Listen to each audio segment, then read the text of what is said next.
Donc on voudrait dans ce deuxième TP voir comment on peut créer donc comment on peut créer ou segmenter un réseau en VLAN et aussi voir le routage inter-VLAN. Donc l'objectif, ça sera de communiquer à l'intérieur d'un VLAN, donc ce qu'on appelle l'intra-VLAN, et entre des VLAN différents, ce qu'on appelle aussi les inter-VLAN. Et aussi comprendre comment fonctionne le protocole Virtual Trunk, donc le protocole VTP. Pour ce qui est de la topologie, nous avons un premier switch auquel va être connecté un PC management.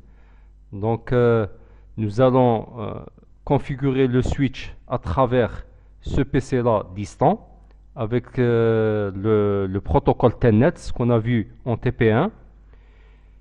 Et aussi il y aura deux PC étudiants. Donc on va créer un VLAN étudiant auquel seront connectés deux PC étudiants et un autre VLAN enseignant auquel on va connecter le PC enseignant 1. Ensuite, on a la deuxième partie de la topologie qu'on verra par la suite. Donc, ce qu'on vous demande, c'est de créer un switch 1 dans le switch 1, un VLAN gestion identique à celui du TP1, donc de la même façon qu'on l'a fait pour le TP1 avec le protocole Telnet.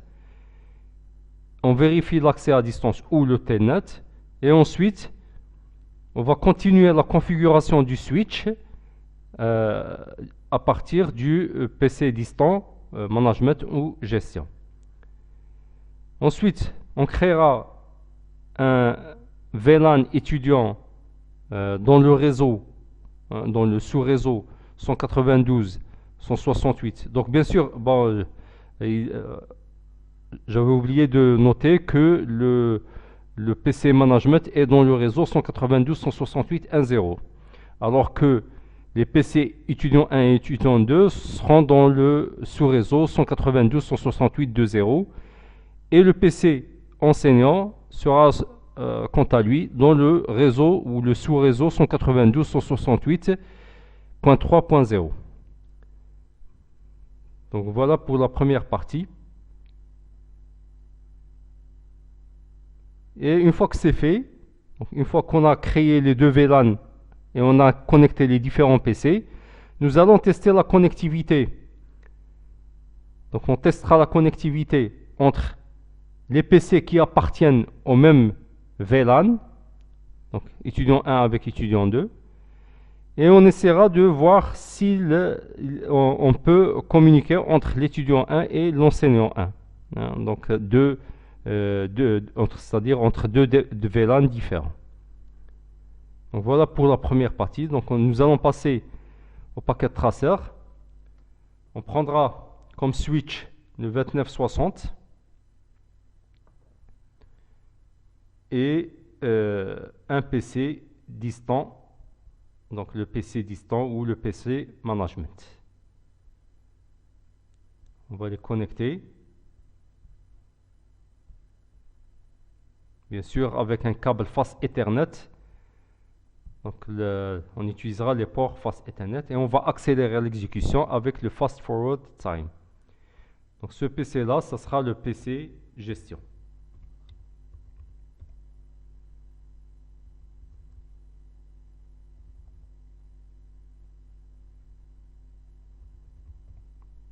Voilà. Et le réseau, on l'a sur la fiche, c'est le 192.168.1.0, donc qui va relier les deux équipements. Bon, on peut, vu qu'on n'a pas encore, configuré le telnet sur le switch, donc normalement on devrait ajouter un autre PC hein, on devrait ajouter un autre PC et connecter le PC, au switch avec un câble console et commencer à faire la première configuration de base sur le switch. Bon, pour ce qui est de la simulation, donc c'est ce qu'on doit faire dans le cas réel. Mais pour la simulation, dans Packet Tracer, il est possible de passer directement au switch, à sa command line interface, et on a accès au switch, on a accès console au switch. Donc c'est pareil que d'ajouter un PC console et de faire la configuration de base. Donc là c'est uniquement pour la simulation. Alors que dans le cas réel, je le répète encore une fois, il faut utiliser un PC console. Donc enable pour le mode configuration globale, configure terminal. Donc configure terminal et on commence à créer le VLAN. Bon, pour la sécurité des modes de mode privilégié et le mode console, je ne vais pas le faire. Donc on l'a déjà vu en TP1, mais c'est-à-dire pour faire ces opérations, on répète exactement les mêmes commandes que les commandes de base du TP1. Donc on peut nommer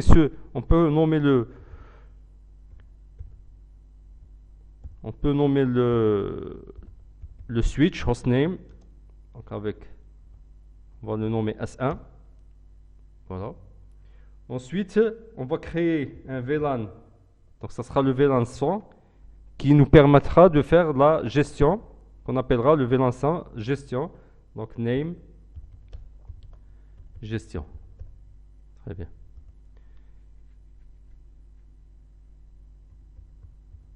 Aussi, il faut relier ce VLAN gestion au port ou à l'interface F01. Donc, il faut accéder à l'interface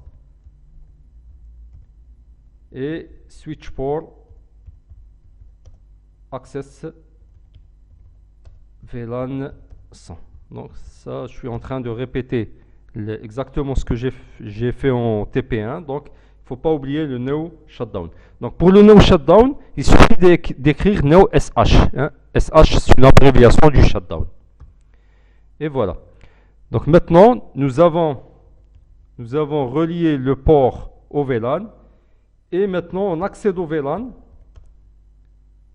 On accède au VLAN 100, ou à l'interface du VLAN 100, et on lui donne l'adresse IP dans le réseau, on lui donne l'adresse IP dans le réseau 192.168.1.0. Donc on va prendre la première adresse disponible qui est le 192.168.1.1. Et il ne faut pas oublier le masque de sous-réseau. Et voilà. Donc nous avons créé le VLAN gestion au niveau du switch. Donc pour pouvoir, avant de passer au PC, lui donner aussi son adresse IP. Donc pour que le protocole Telnet puisse fonctionner, il faut sécuriser les lignes VTY. Donc nous allons entrer dans les lignes VTY. Nous allons sécuriser par exemple les 5 premières lignes et on donnera à ces lignes-là password, par exemple, pass 1. On donnera le pass 1. Et il ne faut pas oublier le login. Voilà. Donc avec ça, nous avons terminé avec le VLAN, avec la sécurité des lignes. Et on peut maintenant passer au PC gestion. Donc desktop.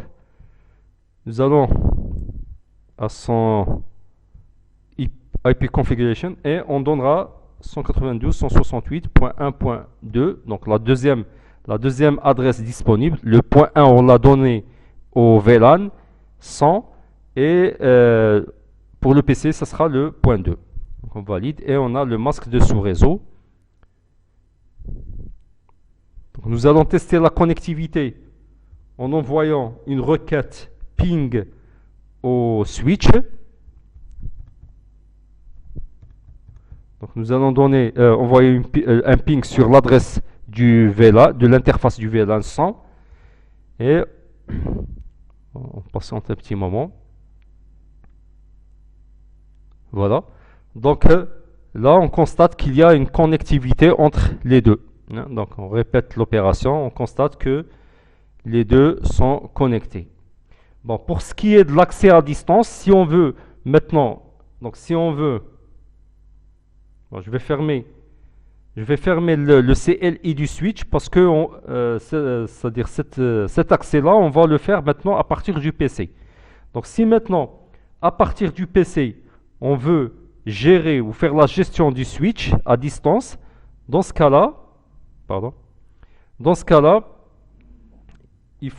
on avait dit qu'il faut mettre telnet et le IP du VLAN. Donc point 1.1. Donc voilà, on nous demande de mettre le password des lines VTY, qui était le pass 1, donc il est invisible. Et on a maintenant l'accès au switch. Donc on peut travailler sur le switch, faire sa configuration et tout ce qu'on nous demande de faire dans le TP2. Donc enable bien sûr pour... Ah oui, là, bon, justement ce qu'on nous met, on met no password set. C'est-à-dire que même pour l'accès de Telnet, si on n'a pas sécurisé le mode privilégié, on ne peut pas passer justement à ce mode-là. De la console, on ne peut pas passer au mode.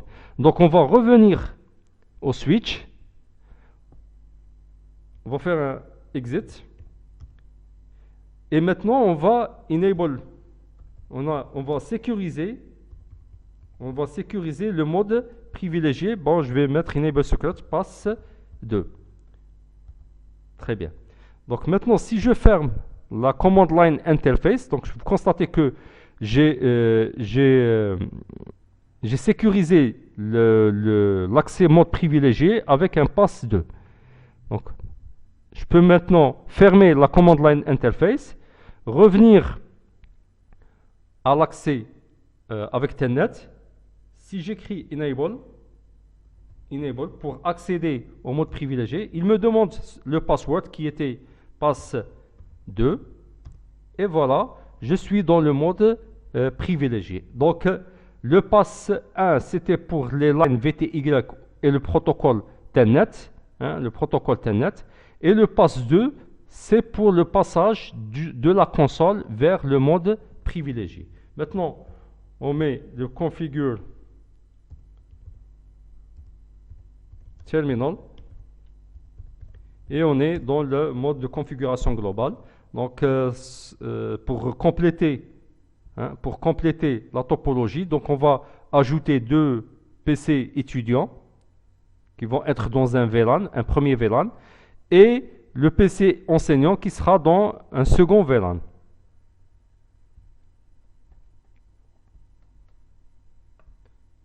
Premier PC, deuxième PC et troisième PC. Donc là, on va le nommer étudiant 1. Donc, étudiant 1.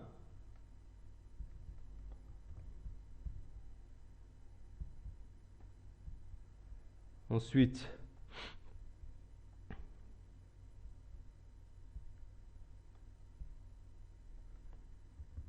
étudiant 2 et celui-là, ça sera enseignant par exemple, enseignant 1. Voilà. Donc voilà. Donc étudiant 1, étudiant 2 et enseignant. Donc ces deux PC là vont être dans le VLAN, étudiant qu'on va créer dans le switch. On relie au switch. Donc face Ethernet 2. Pareil, dans le switch face Ethernet 3.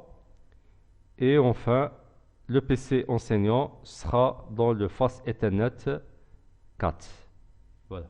Donc pour justement, si vous constatez que les labels des ports ne s'affichent pas dans Packet Tracer, donc vous ne voyez pas ces labels, il faut aller dans les options, préférences et activer Always Show Port Labels.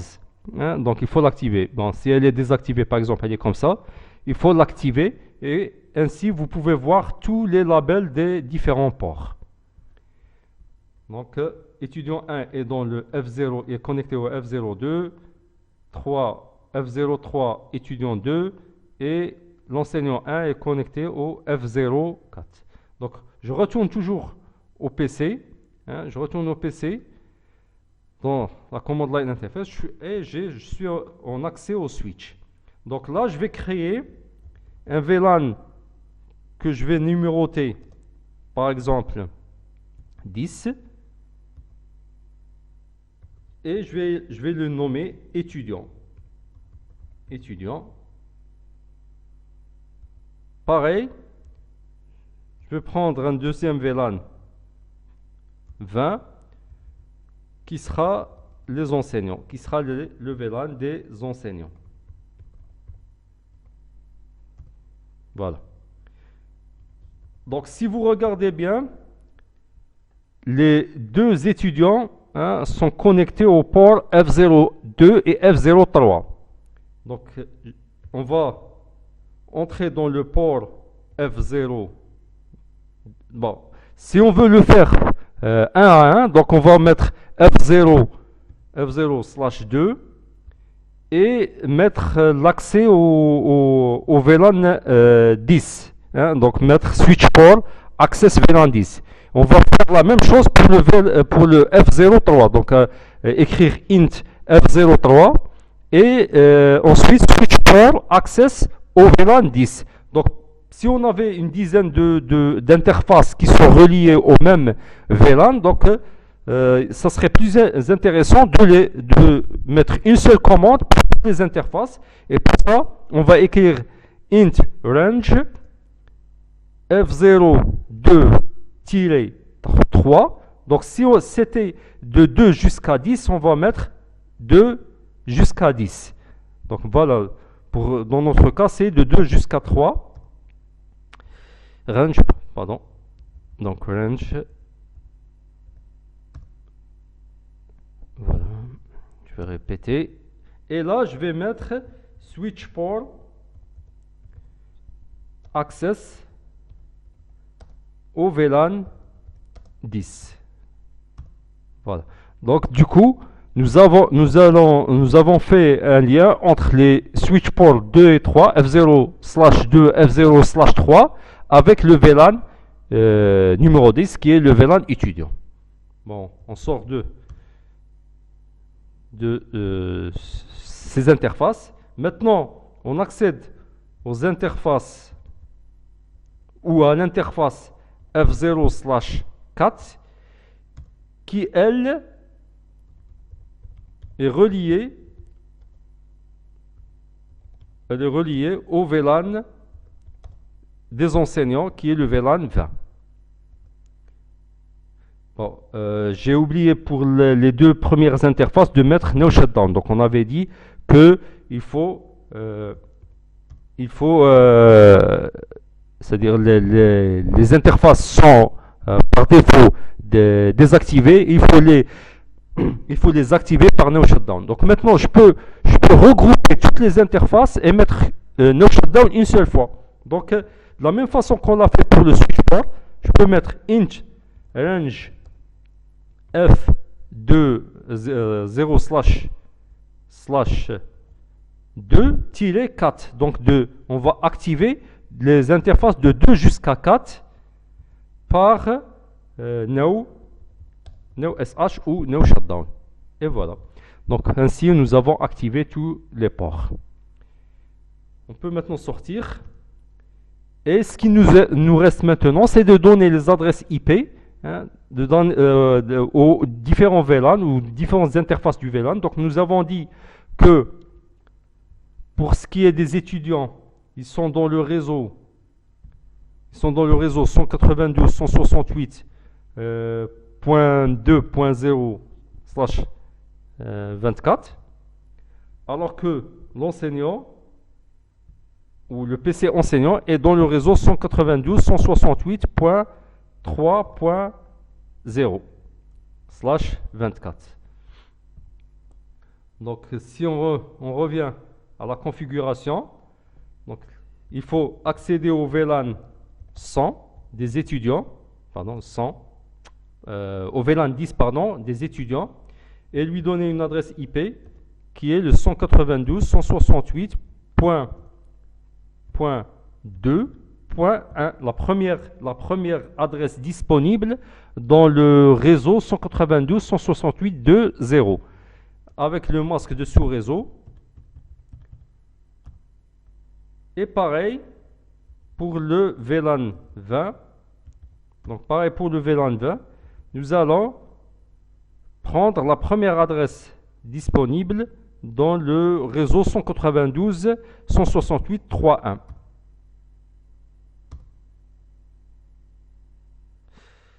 Donc je pense que ce n'est pas passé. Et voilà, maintenant c'est passé. Et ainsi, nous avons terminé avec la création des VLAN. On a créé les VLAN au niveau du switch. Donc le VLAN gestion, le VLAN étudiant et le VLAN enseignant. On peut sortir du mode de configuration globale et faire un show VLAN pour voir ce qu'on a fait comme travail. Donc voilà, vous avez le VLAN 10 des étudiants qui est actif et relié aux interfaces F02, F03 des deux PC. Ensuite, le VLAN 20 des enseignants qui est actif, son statut est actif, il est relié à l'interface F04. Et le VLAN gestion avec lequel nous sommes en train de faire la configuration du switch qui est relié à l'interface F01. On peut aussi voir les IP des différentes interfaces virtuelles avec le show IP interface brief. Bien sûr, pour les interfaces physiques, nous avons déjà parlé de ça. Les interfaces physiques ne peuvent pas prendre d'adresse IP dans un switch. Par contre, les interfaces virtuelles, vous constatez que chaque interface virtuelle a son adresse IP, son statut est up et le protocole est up aussi. Donc si on commence à faire un premier test, avant de faire les tests, bien sûr, il faut donner les adresses IP au PC. Donc desktop, ipconfig, 192.168. Donc nous avons déjà utilisé dans ce réseau, nous avons utilisé le point 2.1, donc nous allons prendre le point 2.2. Voilà. Ensuite, pour le deuxième étudiant, ça sera le 192.168.2.3. Et pour l'enseignant, qui est le premier PC dans le réseau 192.168.3.0, donc nous prendrons la deuxième adresse, vu que l'adresse .3.1 a été prise ou a été attribuée au VLAN des enseignants. Donc nous allons prendre le 192.168.3.2 avec le masque de sous-réseau. Voilà, donc faisons les tests en envoyant une requête ping du PC étudiant 1 vers l'étudiant 2. Donc un ping de l'étudiant 1 à l'étudiant 2, donc vers l'adresse 192.168. On avait dit point 2.3. Là, on a le point 2.2 et ici, ça, c'est le point 2.3. Donc, vu que les deux PC étudiants appartiennent au même VLAN, ils sont dans le même sous-réseau, donc le ping passe sans aucun problème. Maintenant, si on veut que cet étudiant communique avec cet enseignant. C'est-à-dire, là, on était à l'intérieur du même VLAN, on était dans l'intra-VLAN. Si on veut maintenant communiquer entre deux VLAN différents, c'est-à-dire on est dans l'inter-VLAN. Dans ce cas-là, on va envoyer un ping vers l'adresse de l'enseignant 1, qui est le 192.168.3.2. Donc on va patienter un moment. Une première requête, ou un premier paquet, pardon, un second paquet. Donc vous constatez que request timeout. Donc pour le premier paquet, le temps est expiré. Le second, la même chose. Le temps est expiré pour un troisième et un quatrième paquet. Donc vous constatez que tous les paquets envoyés ont été perdus. Hein. Et on peut conclure que l'étudiant 1 ne peut pas communiquer avec l'enseignant 1 vu qu'ils appartiennent à deux VLAN différents. Donc ils appartiennent à deux sous-réseaux différents. Très bien. Donc maintenant, nous allons passer à la deuxième partie qui est, c'est-à-dire qu'on va ajouter un deuxième switch avec toujours un VLAN étudiant et un VLAN enseignant. Donc nous allons connecter un autre étudiant, donc il va prendre une autre adresse, et un deuxième enseignant qui va prendre une deuxième adresse. Mais ils seront toujours dans le réseau, c'est-à-dire les étudiants seront toujours dans le réseau 192.168.2.0, c'est-à-dire dans le VLAN 10, et les enseignants seront toujours dans le réseau 192.168.3.0 ou le VLAN 20. Donc commençons déjà par dessiner la topologie. Donc, nous allons utiliser toujours le 2960. Relier maintenant les deux switches avec un câble croisé. Donc, ce sera le port 0,5 ici et le port 0,1 ici. Bon, on peut accélérer. Et ajouter deux PC. Un premier PC étudiant 3 et un autre PC qui sera l'enseignant 2. Donc étudiant 3 et l'enseignant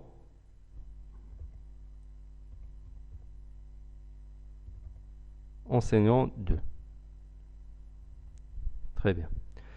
Donc, maintenant, je dois les relier au switch. Hein, on va les relier au switch avec des câbles face Ethernet. Donc là, je vais me connecter au port F0/2. Et pour le second, je me connecterai au port...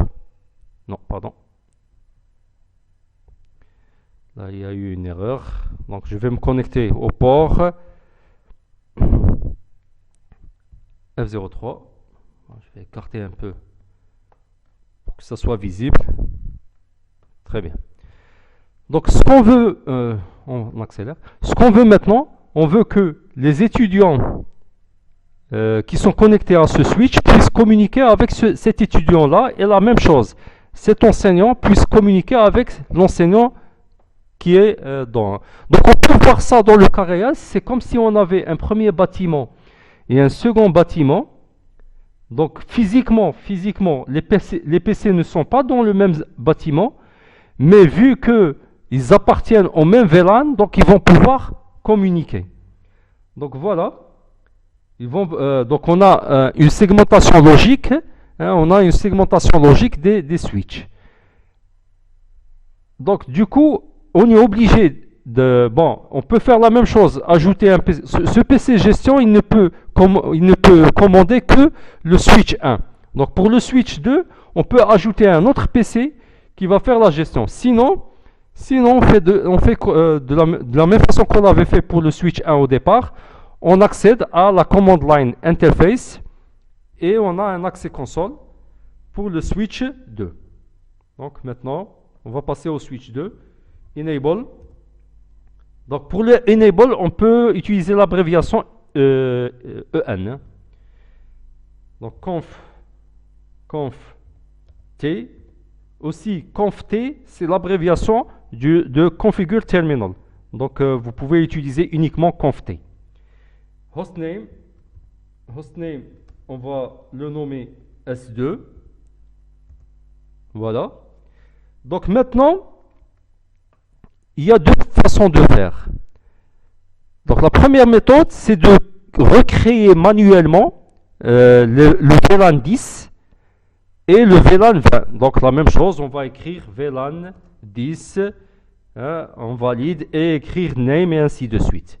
Bon, pour deux VLAN, là dans cet exemple, on a uniquement deux VLAN, un VLAN étudiant numéro 10 et un VLAN enseignant numéro 20.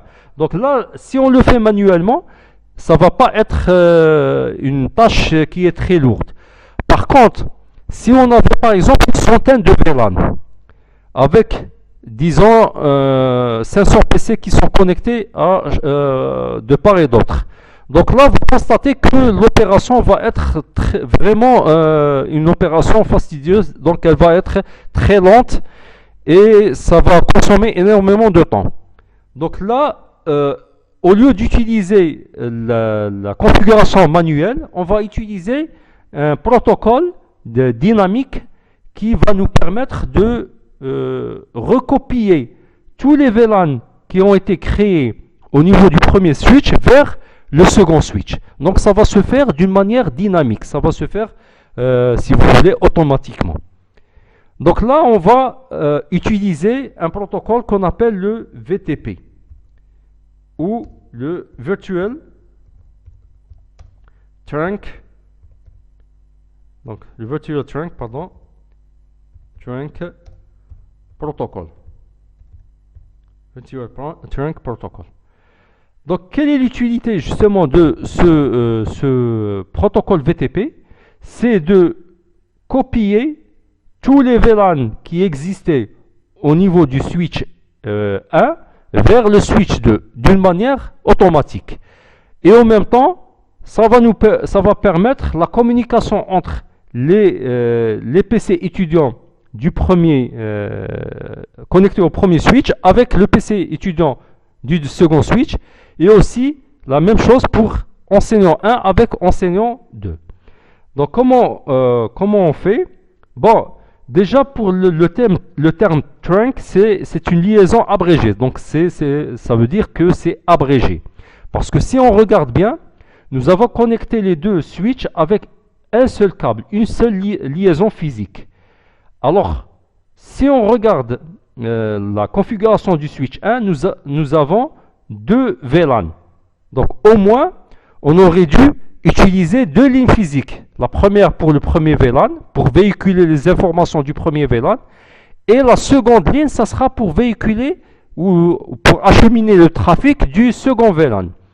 Bon, on peut, et bien sûr, si on avait une centaine de VLAN, on aurait utilisé 100 lignes. Donc, vous constatez que l'opération ne peut pas se faire de cette manière-là.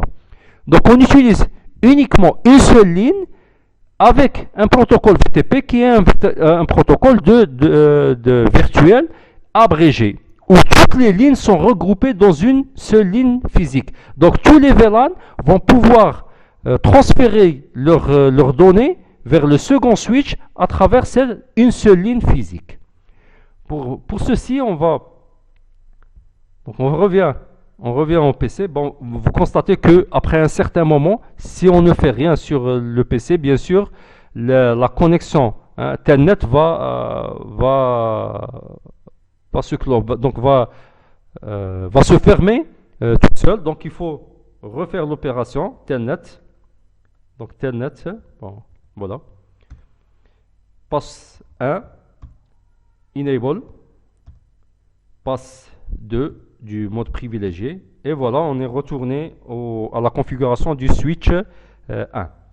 Donc ici, conf T pour le mode configuration globale. Donc ici, il faut définir un switch serveur et un switch client. Donc si ce switch-là va transférer ou va transmettre ses VLAN vers le second switch, donc celui-là, ça va être notre serveur. Donc du coup, on peut mettre VTP mode server. Mode server. Donc, vous constatez qu'il va écrire device mode already VTP server. Parce que par défaut, tous les switches sont en mode server. Donc, ceci, c'est par défaut sur tous les switches. Donc là, normalement, on n'a rien changé au mode du premier switch. Ensuite, on va écrire VTP domaine. Donc, le domaine du VTP. Là, par exemple, on va écrire lab 1, laboratoire 1. Donc, voilà. Donc là, il faut définir pour le VTP, il faut définir un nom de domaine, ce qu'on a nommé lab 1. Voilà. Donc, du coup, le nom du domaine a changé de nul, de rien, vers le lab 1. Aussi, il faut définir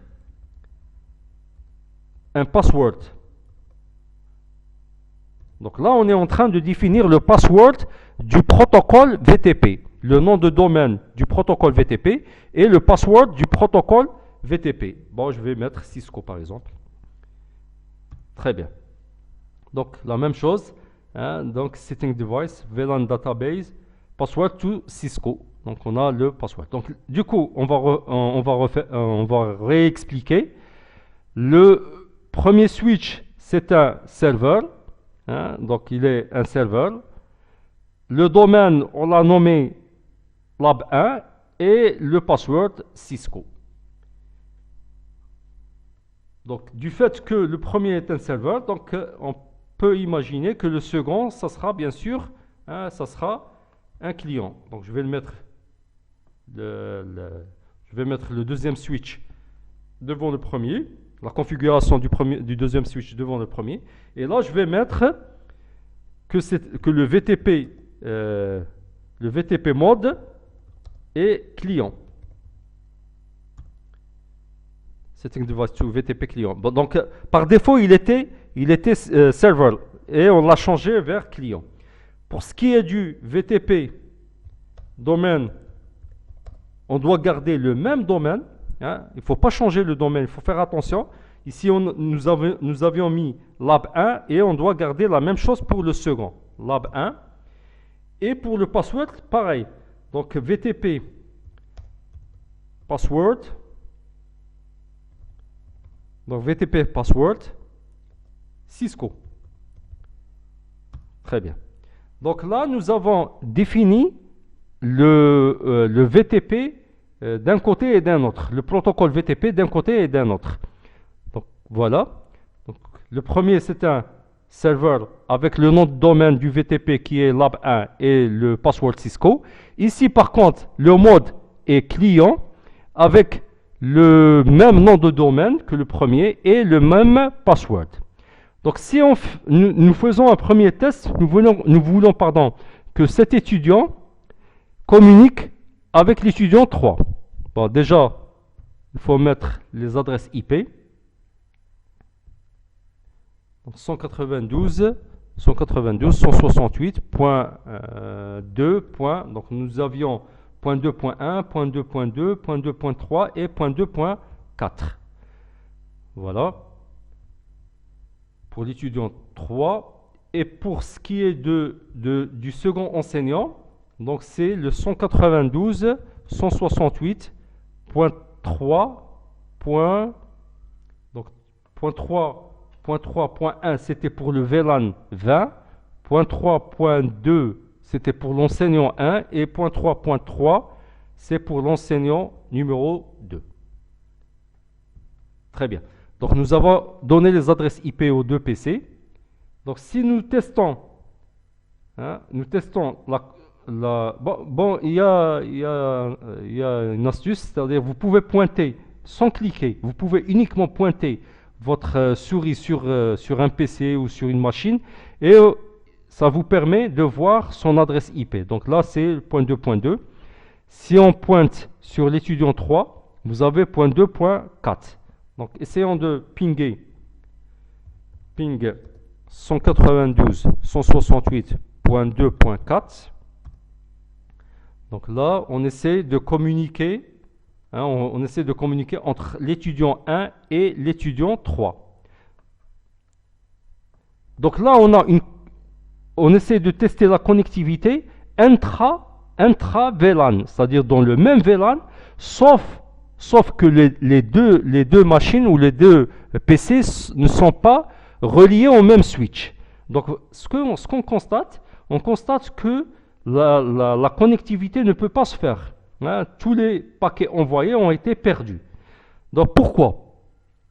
Alors que nous avons configuré le VTP sur les deux switches. Mais malgré ça, le trafic ne passe pas du switch 1 vers le switch 2. D'ailleurs, si on veut vérifier, hein, si déjà on veut vérifier si les VLAN ont été créés au niveau du switch. Donc show VLAN. Show VLAN. Donc vous constatez qu'il y a uniquement les VLAN par défaut, le VLAN 1 par défaut et les VLAN réservés de 1002 jusqu'à 1005 qui sont déjà réservés. Par contre, le VLAN 10 et le VLAN 10 et le VLAN 20 n'ont pas été créés.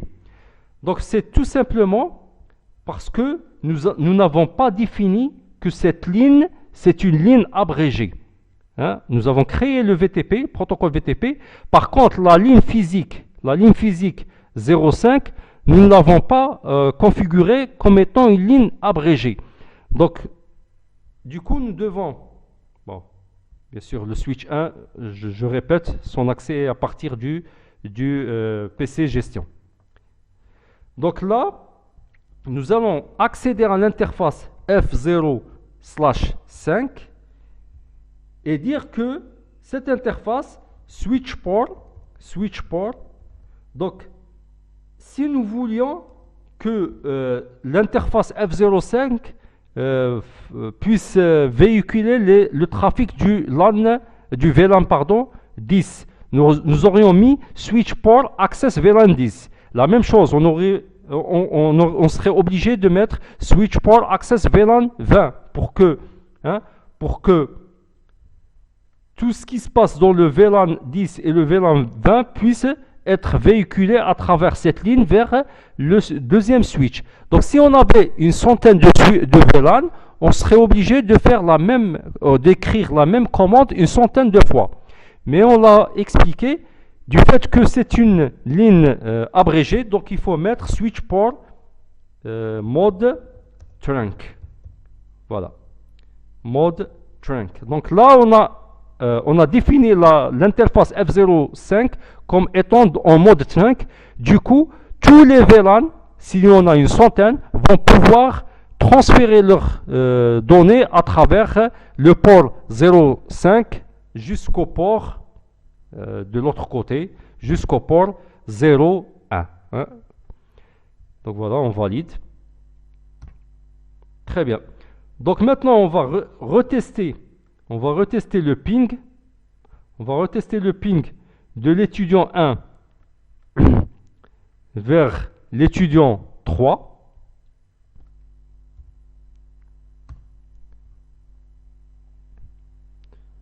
Bon, il est en train de lire.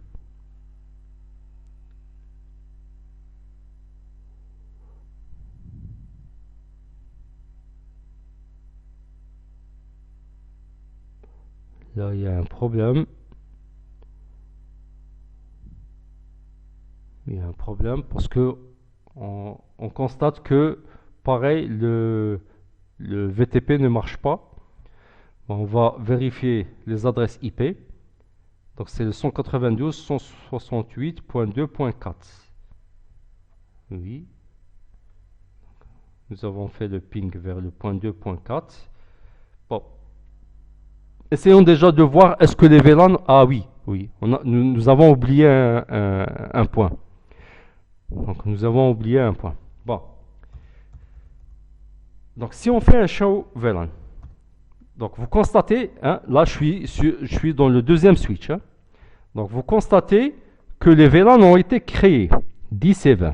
Et même le VLAN gestion, hein, même le VLAN 100, le VLAN gestion, parce que tous les VLAN qui étaient dans le premier switch vont être recopiés vers le second switch. Parce que, par contre, ce qui manque, c'est le lien entre les VLAN et les ports. Donc, vous constatez que ici, c'est vide. il n'y a aucune liaison entre les ports ou les interfaces et les VLAN. C'est pour ça que la connectivité ne peut pas se réaliser. Donc là, vous êtes obligé de le faire manuellement, hein, il n'y a pas d'autre moyen. Donc il faut accéder à l'interface. Par exemple, l'interface, là on a le F0/3. Donc conf T. L'interface F0/3. Et là il faut mettre switch port access au VLAN. Donc là on est dans l'enseignant. Donc le 0, bon, je vais revoir. Oui. Le 0,3 c'est pour l'enseignant. Donc c'est le VLAN, c'est le VLAN 20. VLAN 20. Très bien. Et pour la seconde, c'est le switch port 0/2. L'interface 0/2. Il a l'accès au VLAN 10. Très bien. Donc là, si on refait le show VLAN, donc vous constatez que maintenant très bien, le VLAN 10 est relié à l'interface 0/2. Bon, je répète, je suis bien dans le deuxième switch. Hein. Donc ça a été recopié dans le switch. Par contre, la liaison entre l'interface et le VLAN doit se faire manuellement. Donc maintenant, si justement nous voulons tester le ping, donc du premier étudiant vers l'étudiant 3, donc vous constatez que le ping passe sans aucun problème. Donc nous avons pu communiquer entre l'étudiant 1 et l'étudiant numéro 3. Aussi on peut faire la même opération, c'est-à-dire l'étudiant 2, on va tester sa connectivité avec l'étudiant 3, donc 192.168.2.4. Et pareil, donc les étudiants ou les machines peuvent communiquer sans aucun problème. Essayons de tester la connectivité entre l'enseignant 1 et l'enseignant 2.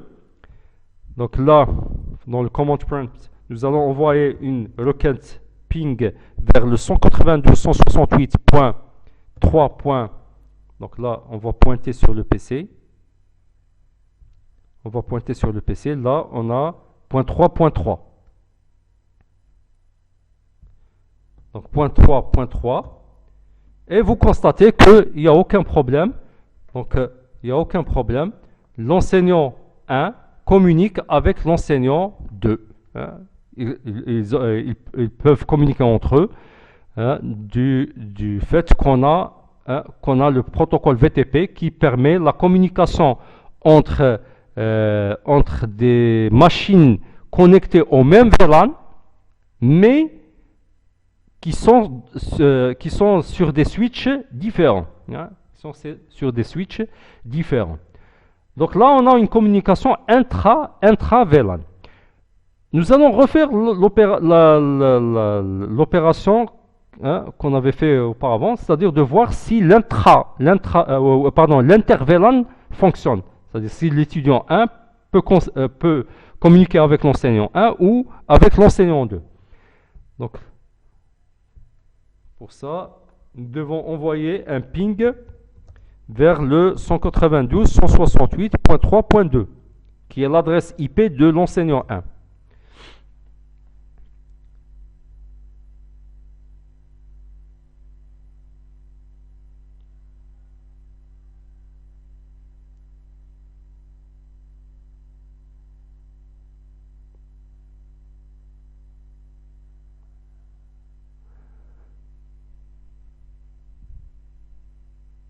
Donc voilà, vous constatez que le même problème existe, c'est-à-dire on ne peut pas communiquer entre deux VLAN différents, hein, entre deux machines qui appartiennent à deux VLAN différents. Donc parce que tout simplement nous sommes sortis du réseau. Hein. Là on est sorti du réseau. Là on avait le réseau 192.168.2.0 et ici on a le réseau 192.168.3.0. Donc on est sorti du réseau. Même si on teste, bon, c'est évident que si on teste vers le .3.3 qui est l'adresse IP, hein, là c'est l'adresse IP de l'enseignant 2, Donc on essaie de communiquer entre l'étudiant 1 et l'enseignant 2. Donc vous allez voir que pareil, hein, donc la connectivité ne peut pas se faire parce qu'on est sorti du réseau. On est dans deux sous-réseaux différents. Très bien.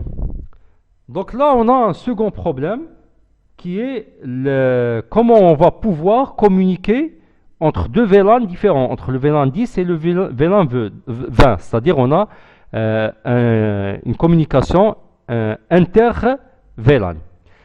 Donc à chaque fois qu'on veut sortir d'un réseau vers un autre réseau, on est obligé d'utiliser un routeur. Donc pour ça, nous allons passer à la catégorie routeur. On peut choisir le 2811 comme routeur. Donc voilà. Donc, nous allons prendre un routeur 2811.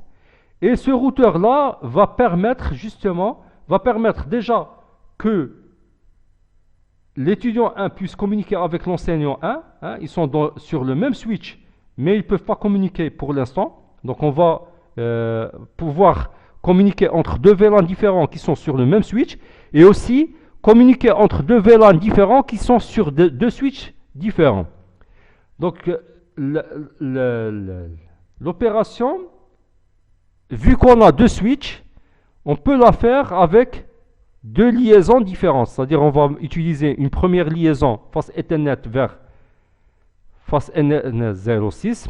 Hein, on utilise un premier câble et un second câble du routeur vers le switch, le deuxième switch. Hein. Comme ça, tout trafic qui va de l'étudiant 1, par exemple, vers l'enseignant 1, va aller vers le switch, ensuite vers le routeur, revenir sur cette liaison et passer à l'enseignant. Si par contre on veut de l'étudiant 1 vers l'enseignant 2, donc ça va partir dans ce sens, vers le switch, ensuite le routeur, ensuite cette liaison, ensuite le switch numéro 2 et aller ensuite vers l'enseignant numéro 2. Donc si on avait une centaine de switches, on serait obligé d'utiliser par exemple 99 liaisons, comme celle-ci. Donc pour cela, justement, on va utiliser la même chose que la liaison qui existait entre les deux switches, c'est-à-dire une liaison abrégée. Donc on va supprimer ce câble et cette liaison-là va être définie comme étant une liaison trunk.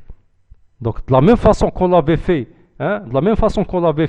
pour le port 05, hein, ou la liaison entre les deux switches, aussi nous allons le faire pour la liaison entre le routeur et le switch. Et du coup, si cette liaison est trunk, ce routeur va communiquer avec le premier switch et aussi avec le second et aussi avec les autres switches qui existent dans le réseau. Donc déjà, commençons avec le switch. Bon, on peut le faire ici, par ici ou à travers le PC gestion. Donc, bon, on est sorti, on doit retourner au telnet. Pass 1, enable. Pass 2, voilà. Conf T.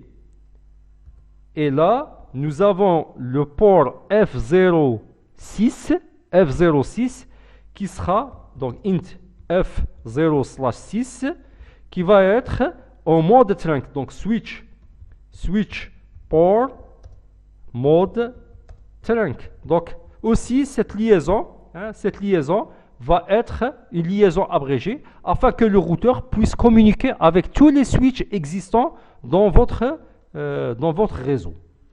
Donc maintenant, passons à la configuration. Donc on peut fermer ou on peut réduire cette fenêtre.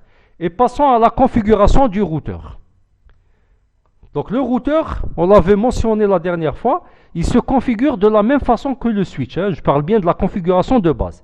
Bon, pour le routeur, vous avez un premier message qui vous dit est-ce que vous voulez continuer avec une ancienne configuration. On va mettre No. Donc pour commencer, une nouvelle configuration. Donc enable conf. Donc toujours les mêmes commandes qui étaient utilisées au niveau du switch, on va les utiliser au niveau du routeur. Bon, pour ce qui est de l'interface, hein, là on a une interface F0/0, hein, l'interface qui est utilisée au niveau du routeur. Donc nous allons passer à cette interface F0/0. Donc no shutdown. No shutdown pour activer l'interface. Très bien. Et nous allons... Donc, bon, si je me rappelle bien, là, ah oui, là, j'avais pas mis no shutdown au niveau du switch. Donc la même chose, le F06, on doit mettre no shutdown. Très bien. Donc nous avons activé les deux interfaces, hein, les interfaces qui sont l'une en face de l'autre. Bon, retournons au routeur. Ah, là, on doit utiliser ce qu'on appelle l'agrégation. Donc, qu'est-ce qu'on veut dire par agrégation? Donc, le routeur va pouvoir transférer les informations des VLAN du VLAN 10 vers le VLAN 20. Donc, ça veut dire que cette liaison va se diviser sur les deux VLAN. Elle va se diviser sur les deux VLAN. Si il y avait une centaine de VLAN, cette liaison serait obligée de se diviser sur tous les VLAN existants. Bon, bien sûr, je parle d'une division logique. Une division logique. Donc, ça veut dire que toutes les liaisons logiques vont être encapsulées, vont être l'une à côté de l'autre. C'est-à-dire que le port F00, on doit le diviser d'une manière logique sur toutes les interfaces des VLAN. Bon, qu'est-ce que je veux dire par ça? Si on prend maintenant le port F0/0, on doit le diviser, une première division, donc je vais mettre point 1, ça sera la première sous-interface. Donc cette sous-interface, elle va être réservée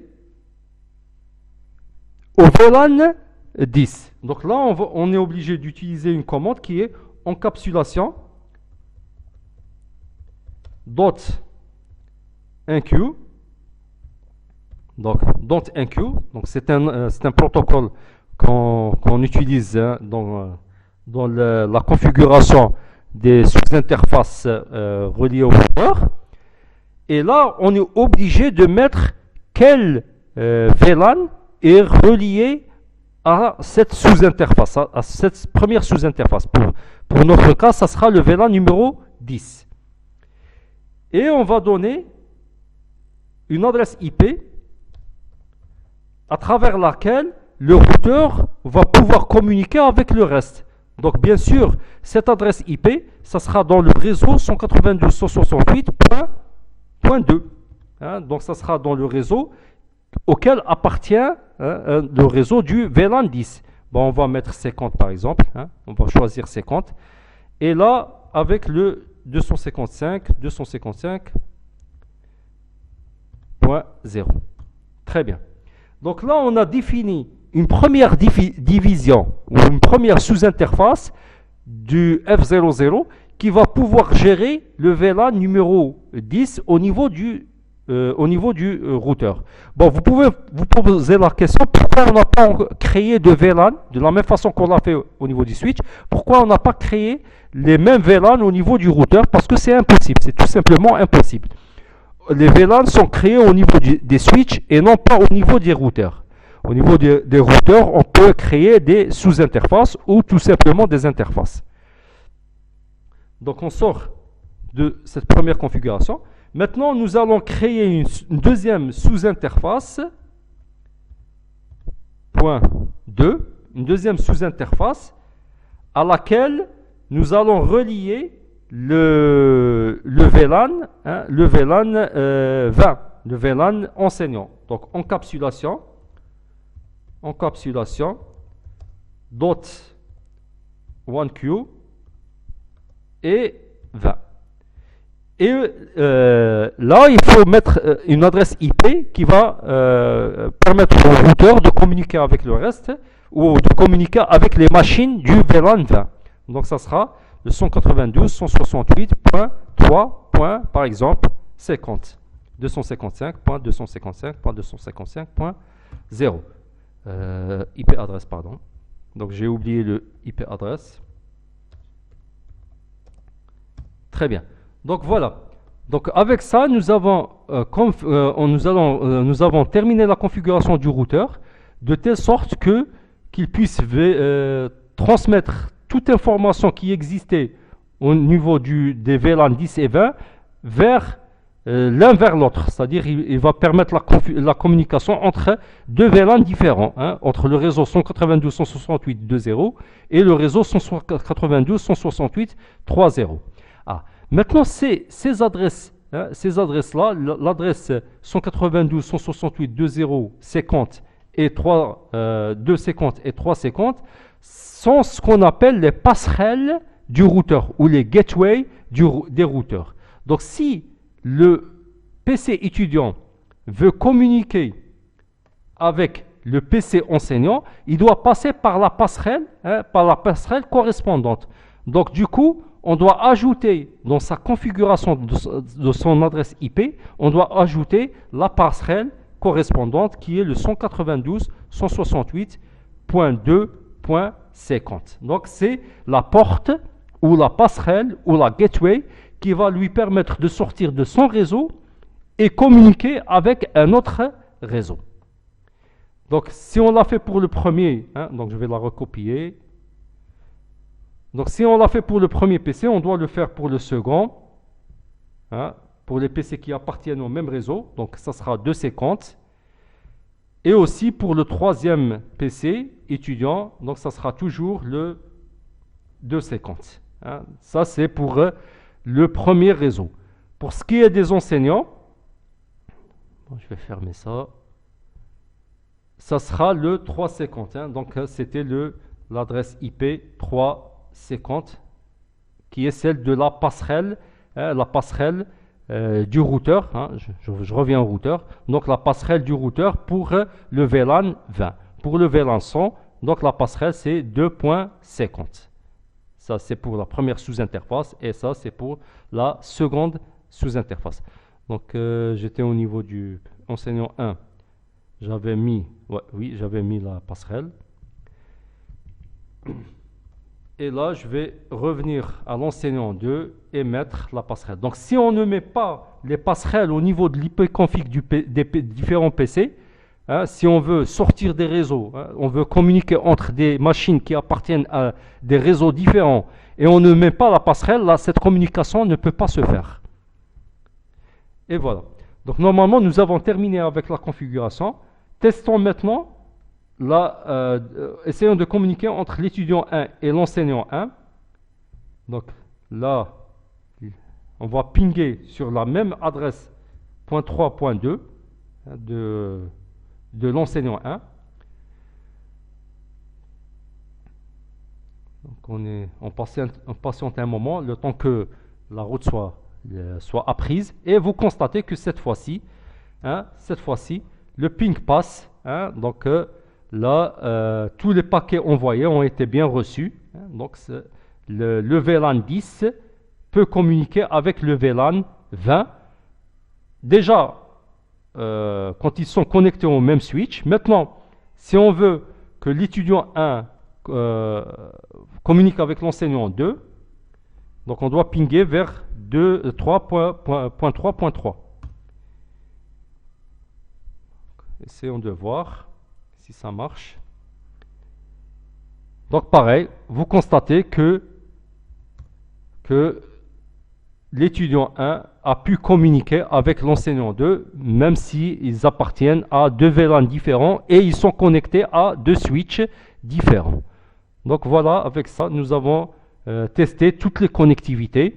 Nous avons vu comment on crée les VLAN sur le switch, sur un switch. Donc nous avons créé deux VLAN différents, avec le VLAN gestion bien sûr.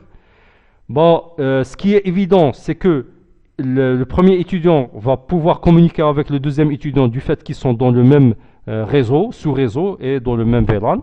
Et ils sont connectés au même switch. Donc ça, c'est évident. Par contre, nous avons constaté qu'on ne peut pas communiquer entre l'étudiant et l'enseignant, du fait qu'ils sont dans deux sous-réseaux différents, deux VLAN différents. Ensuite, nous avons créé une deuxième partie du réseau où il y a les mêmes VLAN avec d'autres machines, hein, une autre machine étudiant et une autre machine enseignant. Nous avons vu qu'avec le VTP ou le DTP, le Dynamic Virtual Trunk Protocol, on peut recopier tous les VLAN qui existent sur un switch vers un autre switch, sauf que la liaison entre les ports et les VLAN doit se faire d'une manière manuelle. Par contre, le nom des VLAN, le numéro des VLAN, etc. vont être créés d'une manière dynamique. Ensuite, on